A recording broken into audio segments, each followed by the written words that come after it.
pony trap arrived, which appeared at first sight to be carrying a troop of ghosts and ghouls, white-faced and staring. The driver was Augustus Staney, who lived in Nutcracker Cottage on the edge of the Downs. He stepped down on long, long legs, pointing elegant toes like a dancer. He had a small silver beard and an elegant moustache and thick, well-cut silver hair. He was wearing a country suit, but turned out to be also dressed as Prospero, having brought a cabalistic hooded gown and a knobby walnut staff.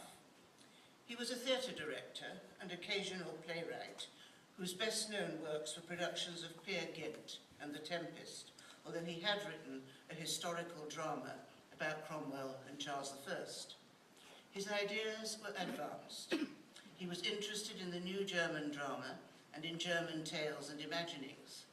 His house, though it had nut trees in its garden, was not named out of English whimsy, so much as for Hoffmann's sinister tale of the Nutcracker and the Mouse King. His trap was full of large theatrical masks. I brought an ass's head, my dears. Midsummer is incomplete without one, and this one had the distinction of having been worn by Beerbone Tree himself. We may take turns to disappear inside it and be metamorphosed. And I brought these delicious disguises from Venice. Here a Piero and Columbine. Here is a vulture who is really a plague doctor keeping away from buboes. Here is a black enchantress with sequins. Here is the sun with flaming rim, and here is the moon with cloudy mountains and silver tears. Lovely. The column, like a snake, winds through the fields, scoring the grass with wheels, with heavy wheels and hooves and boots. The grass smiles in the sun, quite helpless. Orchard and copse are paradise, where flowers and fruits grow leisurely, and birds rise in the blue and sink again and rest. The woods are ancient. They have names: Thiepval, Deep Vale, La Boisselle, Aubépine, named long ago by dead men. And their sons know trees and creatures, earth and sky, the same. We gouge out tunnels in the sleeping fields, we turn the clay and slice the turf and make a scheme of crossroads, orderly and mad, under and through, like moles, like monstrous worms, dig out our dens like cicatrices scored into the face of earth. And we give names to our vast network in the roots, imposed, imperious, desperate to hide, to hurt. The sunken roads were numbered at the start, a checkerboard. But men are poets, and names are Adam's heritage, and English men imposed a ghostly English map on French, crushed, ruined harvests and polluted streams.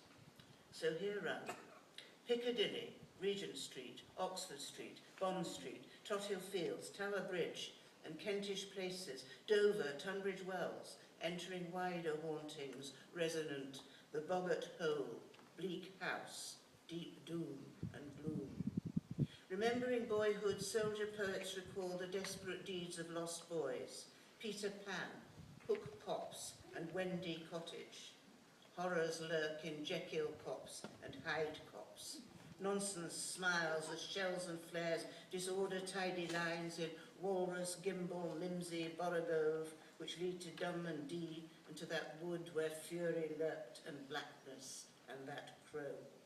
There's Dead Man's Dump, Bone Trench and Carrion Trench, Cemetery Alley, Skull Farm, Suicide Road, Abuse Trench and Abyss Trench, Cesspool, Sticky Trench, Slither Trench, Slimy Trench, Slum Trench, Bloody Farm. Worm Trench, Louse Post, Bug Alley, Old Boot Street, Gas Alley, Gangrene Alley, Gory Trench, Dreary Dredge, Dregs, Drench, Drizzle, Drivel, Bog. Some frame the names of runs for frames of mind.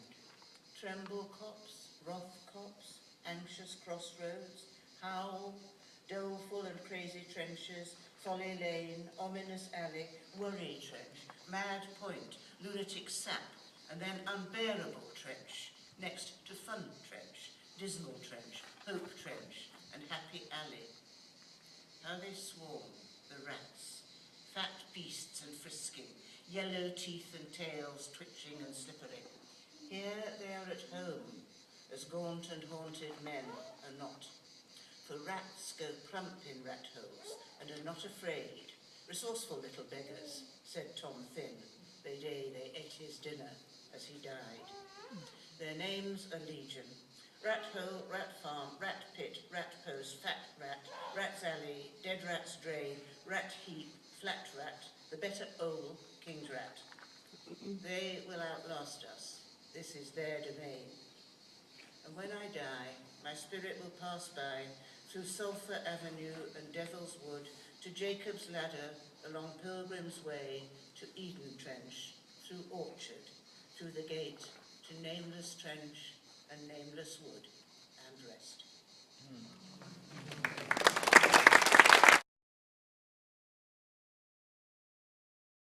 Petit extrait où arrive un producteur de théâtre. Tout le monde est, how do you say in fancy dress? Tout le monde est déguisé. Et il arrive déguisé aussi avec des choses théâtrales. C'était une époque où on faisait beaucoup ça. C'était aussi ce Midsummer, le jour de la condamnation de Oscar Wilde. Ce que je n'avais pas su.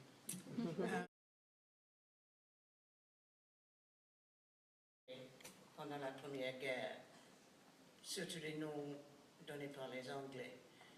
Il y a un écrivain extraordinaire qui s'appelle Peter Chesser, qui a écrit tout un livre sur les noms des tranchées dans la Première Guerre. Et moi, j'ai reconstruit un poème avec très peu d'additions, en effet. Et ce sont tous les mots anglais auxquels pensaient ces soldats dans les prairies de la France. Voilà.